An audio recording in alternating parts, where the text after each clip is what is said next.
First one, how will my heirs be taxed if I pass away before selling the company's stock? I move to a taxable account using NUA strategy. Yeah, good question. So yes, through the NUA strategy, instead of moving those shares to a retirement account, you'd move them to a non-qualified account. Could be a joint account with your spouse or any individual. Could be an individual account. Could even be a trust account, but it has to be a non-qualified account. Your beneficiaries are taxed in a couple different ways. Remember, we talked about you already paid the taxes on the cost basis, but the custodian, whoever you work with, for instance, if it's us, it would be Charles Schwab would be the custodian on your accounts, has to keep track of a couple different numbers. They have to keep track of what the cost basis was, so you don't pay taxes on that twice.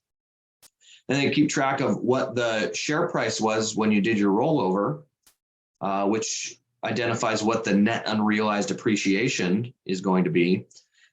That's taxed at long-term capital gains rates as long as you own that stock for more than a year. And it doesn't have to be a year at the new custodian. They'll allow you to include the time that you had that stock while you were working at ExxonMobil.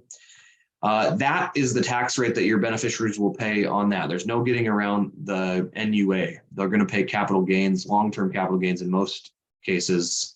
They're going to pay long-term rates for the money up to the point where you retired. So in Lucy's case, remember her stock was worth $200,000 when she retired.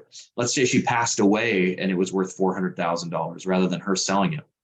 Well, her beneficiaries would pay long-term capital gains rates on that first $150,000 of appreciation that she enjoyed during her career, but then they would pay nothing on the appreciation that happened after she retired or after she did her NUA distribution.